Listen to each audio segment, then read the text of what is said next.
ஐங்கர promoter சார்பாக அனைவருக்கும் இனிய வணக்கம். கோயம்புத்தூர் டு அவினாசி NH ரோட்டில் கோகுலம் பார்க்குக்கு டைரக்ட் பேக் சைடில் இந்த லேண்ட் சேலுக்கு வந்திருக்குங்க. இது மல்டி பர்பஸுக்கு நீங்கள் யூஸ் பண்ணிக்கலாம். Like industrial, godown, warehouse, investment, resale and ஃபார்மர்ஸ்க்கு கூட நீங்கள் இந்த லேண்டை யூஸ் பண்ணிக்கலாம். எக்ஸாக்டாக மைதம்பட்டி சின்னையம்பாளையம் லொக்கேஷனில் தான் அமைஞ்சிருக்கு. பெர்சென்ட் 12 lakhs தாங்க வருது. வீடியோ ஸ்கிப் பண்ணாமல் ஃபுல்லாக பாருங்கள். அப்போ தான் உங்களுக்கு ஒரு கிளியரான ஐடியா கிடைக்கும் இந்த லேண்டை பற்றி. டீட்டெயில்ஸ் பார்க்குறதுக்கு முன்னாடி ஃபர்ஸ்ட் டைம் நம்ம சேனலில் பார்க்குறீங்கன்னா மறக்காமல் சேனலை சப்ஸ்கிரைப் பண்ணிக்கோங்க. பெல் ஐக்கனையும் கிளிக் பண்ணிக்கோங்க. அப்போ தான் டெய்லி போடுற வீடியோ உங்களுக்கு வரும். அப்படியே கோயம்புத்தூர் மாவட்டம் எங்கள் இடம் வாங்குற மாதிரி இருந்தாலும் சரி, விற்கிற மாதிரி இருந்தாலும் சரி, எங்களே காண்டாக்ட் பண்ணுங்கள். கண்டிப்பாக பெஸ்ட்டாக பண்ணி கொடுக்குறோம். வாங்க டீட்டெயில்ஸ்குள்ளே போகலாம். இது ஆன் ரோட் மேலேயே இருக்குங்க. TPSC ஸ்கைபெட் இந்தியா பிரைவேட் லிமிடெட் கம்பெனி ஒட்டியே வரும்.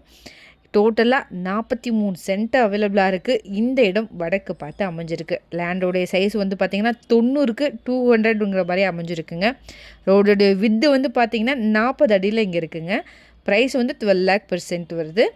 அவினாஷி NH ரோடு 3.4 கிலோமீட்டரில் அமைஞ்சிருக்கு. சின்னையம்பாளையம் 3.2 கிலோமீட்டரில் அமைஞ்சிருக்கு. லீ மெரிடியன் ஹோட்டல் 3.5 கிலோமீட்டர் டிஸ்டன்ஸில் அமைஞ்சிருக்குங்க.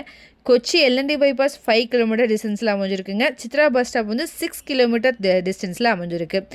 லேண்டுக்கு நியர்பை இருக்கக்கூடிய கம்பெனிஸ்லாம் பார்த்திங்கன்னா EMV V-Guard industrial, Darshini impex limited, டெக்மோ இண்டஸ்ட்ரியல், அக்ராஸ் இண்டஸ்ட்ரி, மோனோடெக்ஸ் industrial, sun steel unit 2, Balakrishna engineering, Sri Gomukhi tex private லிமிடெட்லாம் அமைஞ்சிருக்குங்க. இதை பற்றின மேலும் தகவலுக்கும் இடம் வாங்கவிற்கும் ஸ்க்ரீனில் தெரிகிற இந்த நம்பருக்கு கால் பண்ணுங்கள். மறக்காமல் நம்ம சேனலும் சப்ஸ்கிரைப் பண்ணிடுங்க. நன்றி.